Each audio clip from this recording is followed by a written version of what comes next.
Hi ನಮಸ್ಕಾರ ಗೆಳೆಯರೇ, ಎಲ್ಲರಿಗೂ ನನ್ನ ಚಾನಲ್ಗೆ ಸ್ವಾಗತ. ಇವತ್ತಿನ ಈ ಸಂಚಿಕೆಯ ವಿಡಿಯೋದಲ್ಲಿ ನಾವು ಶ್ರೀಶೈಲ ಮಲ್ಲಿಕಾರ್ಜುನನ ಹಿಂದೆ ಇರುವ ಎಲ್ಲ ಪೌರಾಣಿಕ ದಂತಕಥೆಗಳ ಬಗ್ಗೆ ನೋಡೋಣ. ಹಾಗೂ ಶ್ರೀಶೈಲ ಮಲ್ಲಿಕಾರ್ಜುನ ದೇವಸ್ಥಾನದ ರಹಸ್ಯ ಇತಿಹಾಸದ ಬಗ್ಗೆ ಕೂಡ ನೋಡೋಣ. ಹಾಗೂ ಶ್ರೀಶೈಲ ಮಲ್ಲಿಕಾರ್ಜುನನಿಗೆ ಸಂಬಂಧಿಸಿದ ಕೆಲವೊಂದಿಷ್ಟು ನಿಗೂಢ ನಿಯಮಗಳ ಬಗ್ಗೆ ನೋಡೋಣ. ಮತ್ತು ಭಕ್ತೆ ಅಕ್ಕಮಹಾದೇವಿಯ ಬಗ್ಗೆ ಕೂಡ ಈ ವಿಡಿಯೋದಲ್ಲಿ ವಿವರವಾಗಿ ನೋಡೋಣ. ಬನ್ನಿ. ಇನ್ನೂ ಯಾರು ನಮ್ಮ ಚಾನಲನ್ನು ಸಬ್ಸ್ಕ್ರೈಬ್ ಮಾಡಿಲ್ಲವ, ಸಬ್ಸ್ಕ್ರೈಬ್ ಮಾಡೋದನ್ನು ಮರೆಯದಿರಿ ಹಾಗೂ ಬೆಲ್ ಐಕಾನನ್ನು ಒತ್ತಿ. ಮಲ್ಲಿಕಾರ್ಜುನನ್ನು ಅರಸುತ್ತಾ ಕಲ್ಯಾಣದಿಂದ ಶ್ರೀಶೈಲದವರೆಗೆ ಕಾಲ್ನಡಿಗೆಯಲ್ಲಿಯೇ ಬರುವ ಮಹಾದೇವಿಯಕ್ಕ ತನ್ನ ಒಲುವನ್ನು ಭಕ್ತಿ ಶ್ರದ್ಧೆಗಳಿಂದ ನಿವೇದಿಸುವ ಬಗೆ ಅನನ್ಯ. ಶ್ರೀಶೈಲದ ಬಳಿಯಲ್ಲಿರುವ ಕದಳಿವನದಲ್ಲಿ ಮಲ್ಲಿಕಾರ್ಜುನನ್ನು ಆರಾಧಿಸುತ್ತಾ ಅಲ್ಲಿಯೇ ಶಿವನಲ್ಲಿ ಐಕ್ಯಳಾಗುವಳು. ಅಕ್ಕನ ಅರಿವಿನ ಒಳಗನ್ನು ತೆರೆಸಿದ ಮಲ್ಲಿಕಾರ್ಜುನನ ಮಹಿಮೆ ಕೇಳಿ ತಿಳಿಯೋಣ ಬನ್ನಿ. ಆಂಧ್ರ ಪ್ರದೇಶದ ಕರ್ನೂಲಿನ ನಲ್ಲಮಲ್ಲ ಪರ್ವತ ಶ್ರೇಣಿಯ ಶ್ರೀಶೈಲದಲ್ಲಿ ನೆಲೆಯಾಗಿರುವ ಈ ಜ್ಯೋತಿರ್ಲಿಂಗ ದಕ್ಷಿಣ ಕಾಶಿ ಎಂದೇ ಪ್ರಸಿದ್ಧಿ ಪಡೆದಿದೆ. ಬೆಟ್ಟದ ಬುಡದಲ್ಲಿ ಹರಿಯುವ ಕೃಷ್ಣಾ ನದಿ ಆ ಸ್ಥಳವನ್ನು ಪಾವನಗೊಳಿಸಿದ್ದಾರೆ. ಈ ಸ್ಥಳವು ಶ್ರೀಶೈಲ, ಶ್ರೀಪರ್ವತ, ಶ್ರೀಗಿರಿ, ಶ್ರೀನಾಗ, ಶ್ರೀಧಾಮ ಎಂಬ ನಾಮಧೇಯಗಳಿಂದ ಪ್ರಸಿದ್ಧವಾಗಿದೆ. ಈ ಪ್ರದೇಶದಲ್ಲಿ ಜ್ಯೋತಿರ್ಲಿಂಗದೊಂದಿಗೆ ಶಕ್ತಿಪೀಠವನ್ನು ಕಾಣುವ ಭಾಗ್ಯ ಯಾತ್ರಿಗಳದು. ಪಾರ್ವತಿಯು ಮಲ್ಲಿಕಾ ಎಂದು, ಪರಶಿವನು ಅರ್ಜುನ ಎಂದು ಕರೆಯಲ್ಪಡುತ್ತಾನೆ. ಮಲ್ಲಿಕಾ ಎಂದರೆ ಪಾರ್ವತಿ ಎಂದು, ಅರ್ಜುನ ಎಂದರೆ ದೊರೆ, ಒಡೆಯ ಎಂಬರ್ಥ. ಹಾಗಾಗಿ ಈ ಜ್ಯೋತಿರ್ಲಿಂಗವು ಮಲ್ಲಿಕಾರ್ಜುನ ಎಂಬ ಹೆಸರಿನಿಂದ ಪ್ರಸಿದ್ಧವಾಯಿತು. ಇಲ್ಲಿ ಹಲವು ಪೌರಾಣಿಕ ಪ್ರಸಂಗಗಳು ಪ್ರಚಲಿತವಾಗಿವೆ. ಒಮ್ಮೆ ಶಿವಪಾರ್ವತಿಯರು ತಮ್ಮ ಮಕ್ಕಳಾದ ಗಣಪತಿ, ಕಾರ್ತಿಕೇಯರಿಗೆ ಒಂದು ಸವಾಲನ್ನು ಹಾಕುವರು. ಈ ಲೋಕವನ್ನು ಯಾರು ಮೊದಲು ಸುತ್ತಿ ಬರುವರೋ ಅವರಿಗೆ ಮೊದಲು ಮದುವೆ ಮಾಡಲಾಗುವುದು ಎಂದು. ಷಣ್ಮುಖನು ಉತ್ಸಾಹದಿಂದ ತನ್ನ ವಾಹನವಾದ ನವಿಲನ್ನೇರಿ ಭೂ ಪ್ರದಕ್ಷಿಣೆ ಮಾಡಲು ಹೊರಟು ಬಿಡುತ್ತಾನೆ. ಜಾಣನಾದ ಗಣಪತಿಯು ನಸುನಗುತ್ತಾ ಜಗತ್ತಿಗೆ ಒಡೆಯನಾದ ತನ್ನ ಮಾತಾ ಪಿತೃಗಳ ಸುತ್ತ ಪ್ರದಕ್ಷಿಣೆ ಹಾಕಿ ತಾನೇ ಪಂದ್ಯದಲ್ಲಿ ವಿಜೇತನೆಂದು ಸಾರಿದ. ಅವನ ಚಾಣಾಕ್ಷತನವನ್ನು ಮೆಚ್ಚಿದ ಮಾತಾಪಿತೃಗಳು ಗಣೇಶನ ಮದುವೆಯನ್ನು ಸಿದ್ಧಿ, ಬುದ್ಧಿ ಮತ್ತು ರಿದ್ಧಿಯರೊಂದಿಗೆ ನೆರವೇರಿಸುವರು. ಈ ಮದುವೆಯ ಸಾಂಕೇತಿಕ ಅರ್ಥ ಹೀಗಿದೆ: ಸಿದ್ಧಿ, ಬುದ್ಧಿ, ರಿದ್ಧಿ ಎಂದರೆ ಯಶಸ್ಸು, ವಿದ್ಯೆ ಹಾಗೂ ಸಂಪತ್ತು.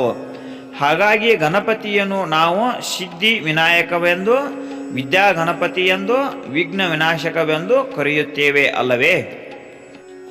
ಇನ್ನು ಲೋಕವನ್ನೆಲ್ಲ ಸುತ್ತಿ ದಣಿದ ಕಾರ್ತಿಕೇಯನಿಗೆ ವಿಘ್ನೇಶನ ಯಶಸ್ಸಿನ ಸಂಗತಿ ಕೇಳಿ ನಿರಾಶೆಯಾಯಿತು.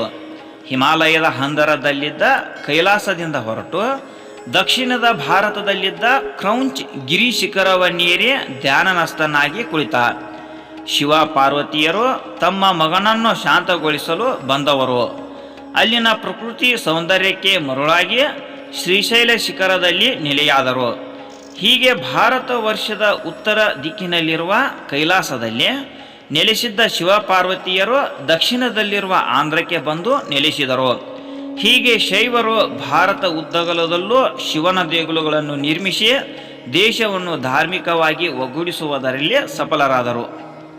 ಗೆಳೆಯರೇ, ಇನ್ನು ತನ್ನ ದೇಹವನ್ನೇ ದೇಗುಲವನ್ನಾಗಿ ಮಾಡಿಕೊಂಡ ಸಾಧಕನ ಕಥೆಯನ್ನು ಕೇಳೋಣ ಬನ್ನಿ. ಪರ್ವತನೆಂಬ ಮಹಾಶಿವ ಭಕ್ತನು ದೀರ್ಘಕಾಲ ತಪಸ್ಸನ್ನು ಆಚರಿಸಿದನು. ಪರಶಿವನು ಪ್ರತ್ಯಕ್ಷನಾದಾಗ ಅವನು ಬೇಡಿದ ವರವೇನು ಗೊತ್ತೇ? ತನ್ನ ದೇಹದ ಮೇಲೆ ಶಿವನು ನೆಲೆಗೊಳ್ಳಬೇಕು. ಅಬ್ಬಾ, ವಿಶ್ವಕ್ಕೆ ಒಡೆಯನಾದ ಆ ಆದಿದೈವನನ್ನು ಹೀಗೆ ಬೇಡಿದ ಭಕ್ತ ಶಿವನು ನೆಲೆಸಲು ಸಾಧ್ಯವಾಗುವಂತೆ ತಾನೊಂದು ಪರ್ವತನಾಗಿ ರೂಪಾಂತರ ಹೊಂದುವನು. ಅವನು ಬೇಡಿದ ಮತ್ತೆರಡು ವರಗಳು ವಿಶಿಷ್ಟವಾಗಿವೆ. ಸಮಸ್ತ ದೇವಾನುದೇವತೆಗಳು ಇಲ್ಲಿ ನೆಲೆಸಲಿ, ಎಲ್ಲ ಪುಣ್ಯತೀರ್ಥಗಳು ಇಲ್ಲಿ ಉಗಮವಾಗಲಿ, ಹಾಗೂ ಜಾತಿ ಮತ ಪಂಥಗಳ ಭೇದವೆನಿಸದೆ ಇಲ್ಲಿ ಆಗಮಿಸುವ ಎಲ್ಲ ಭಕ್ತರಿಗೂ ಮುಕ್ತಿ ದೊರೆಯುವಂತಾಗಲಿ. ಶಿವಭಕ್ತನಾದ ಪರ್ವತನು ಸಾಮಾಜಿಕ ಕ್ರಾಂತಿಗೆ ನಾಂದಿ ಹಾಡಿದ. ಮೇಲ್ವರ್ಗ ಕೆಳವರ್ಗ ಎಂಬ ಭೇದ ಭಾವವಿಲ್ಲದೆ ಎಲ್ಲ ಜನಾಂಗದವರು ಶಿವನಿಗೆ ಅಭಿಷೇಕ ಮಾಡಿ ಬಿಲ್ವಪತ್ರೆ ಮುಡಿಸುವ ಅವಕಾಶವಿದೆ. ಅಂದಿನ ಕಾಲದಲ್ಲಿ ಕುಲದಲ್ಲಿ ಮೇಲಾವುದೋ ಹುಚ್ಚಪ್ಪ, ಕುಲದಲ್ಲಿ ಕೀಳಾವುದೋ ಎಂಬ ತತ್ವವನ್ನು ಬೋಧಿಸಿದ ಮಹಾನುಭಾವ ಪರ್ವತನು. ಹಾಗಾಗಿ ಈ ಕ್ಷೇತ್ರವನ್ನು ಶ್ರೀ ಪರ್ವತ ಸ್ವಾಮಿ ಕ್ಷೇತ್ರವೆಂದು ಕರೆಯುತ್ತಾರೆ. ಈ ಕ್ಷೇತ್ರದ ಮತ್ತೊಂದು ಐತಿಹಾಸಿಕ ವಿಷಯವನ್ನು ಕೇಳೋಣವೇ ಗೆಳೆಯರೆ. ಹಾಡುತ್ತಾ ನಲಿಯುತ್ತಾ ಮಲ್ಲಿಗೆ ಮಾಲೆಯನ್ನು ಹೆಣೆಯುತ್ತಾ ಶಿವನಿಗೆ ಅರ್ಪಿಸುತ್ತಿರುವವಳ ಕಾಲ್ಗೆಜ್ಜೆಯ ನಾದ ಕೇಳಿಸುತ್ತಿದೆಯಲ್ಲವೇ, ಇವಳೇ ಚಂದ್ರನಂತೆ ಶೋಭಿಸುತ್ತಿರುವ ರಾಜಕುವರಿ ಚಂದ್ರಾವತಿ. ತನ್ನ ಅರಮನೆಯಲ್ಲಿ ನಡೆದ ಕೆಲವು ಅಹಿತಕರ ಘಟನೆಗಳಿಂದ ಮನನೊಂದು ಈ ಬೆಟ್ಟದ ಮೇಲೆ ತನ್ನ ಸಹಚರರೊಂದಿಗೆ ನೆಲೆಸುತ್ತಾಳೆ. ಅಲ್ಲೊಂದು ಸೋಜಿಗದ ದೃಶ್ಯವನ್ನು ಕಂಡು ವಿಕಸ್ಮಿತಳಾಗುತ್ತಾಳೆ. ಹಸುವೊಂದು ಲಿಂಗಾಕಾರದ ಶಿಲೆಯೊಂದರ ಮೇಲೆ ಹಾಲು ಸುರಿಸುತ್ತಿದೆ. ಮಲ್ಲಿಗೆ ಬಳ್ಳಿಗಳು ಆ ಶಿಲೆಯ ಸುತ್ತ ಹಬ್ಬಿ ಮಲ್ಲಿಗೆ ಹೂಗಳ ಗಮ್ಮೆಂದು ಕಂಪ ಸೂಸುತ್ತಿವೆ.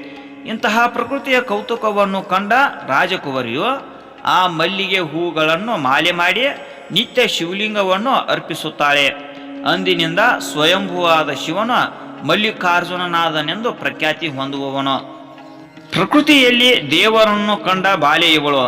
ಕವಿಗಳು ಪ್ರಕೃತಿಯ ಸೌಂದರ್ಯವನ್ನು ತಮ್ಮ ಕವನಗಳಲ್ಲಿ ಹಾಡಿ ಹೊಗಳಿದರೆ, ಚಂದ್ರಾವತಿಯು ಕಲ್ಲಿನಲ್ಲಿ ಶಿವನನ್ನು ಕಂಡು ಆರಾಧಿಸುತ್ತಾಳೆ. ಶಿವನನ್ನು ಮಲ್ಲಿಗೆ ಮಾಲೆಯಿಂದ ಸಿಂಗರಿಸುತ್ತಾಳೆ, ಚಿನ್ನ ಬೆಳ್ಳಿಗಳಿಂದಲ್ಲ. ಪ್ರಕೃತಿಯಲ್ಲಿನ ಅಗ್ನಿ, ಪೃಥ್ವಿ, ವಾಯು, ಆಕಾಶ, ಜಲವನ್ನು ಪೂಜಿಸಿದ ಪ್ರಾಚೀನ ಭಾರತೀಯ ಸಂಸ್ಕೃತಿಯ ಸಂಕೇತವಾಗಿ ನಿಲ್ಲುವವಳು ಚಂದ್ರಾವತಿ. ಋಷಿವನು ಅಂದರೆ ನಂದಿಯು ಇಲ್ಲಿ ತಪಸ್ಸು ಮಾಡಿದುದರಿಂದ ಈ ಕ್ಷೇತ್ರವನ್ನು ಋಷಭಗಿರಿ ಅಂತಲೂ ಕರೆಯುವರು ಗೆಳೆಯರೇ. ಇನ್ನುಳಿದ ಮುಂದಿನ ಕಥೆಯ ಭಾಗವನ್ನು ಮುಂದಿನ ಸಂಚಿಕೆಯಲ್ಲಿ ನೋಡೋಣ. ಹಾಗೂ ಶ್ರೀಶೈಲಕ್ಕೆ ಸಂಬಂಧಿಸಿದ ರಹಸ್ಯ ಇತಿಹಾಸದ ವಿಷಯಗಳನ್ನು ಮುಂದಿನ ಸಂಚಿಕೆಯಲ್ಲಿ ವಿವರವಾಗಿ ನೋಡೋಣ. ಗೆಳೆಯರೇ, ನಿಮಗೆ ಈ ವಿಡಿಯೋ ಇಷ್ಟವಾಗಿದ್ದರೆ ಲೈಕ್ ಮಾಡಿ ಹಾಗೂ ಇತರರಿಗೂ ಶೇರ್ ಮಾಡಿ. ಇನ್ನೂ ಇಂತಹ ಉಪಯುಕ್ತ ವಿಡಿಯೋಗಳಿಗಾಗಿ ನಮ್ಮ ಚಾನಲನ್ನು ಸಬ್ಸ್ಕ್ರೈಬ್ ಮಾಡಿ ಹಾಗೂ ಬೆಲ್ ಐಕಾನನ್ನು ಒತ್ತಿ. ಎಲ್ಲರಿಗೂ ಧನ್ಯವಾದಗಳು ಗೆಳೆಯರೇ.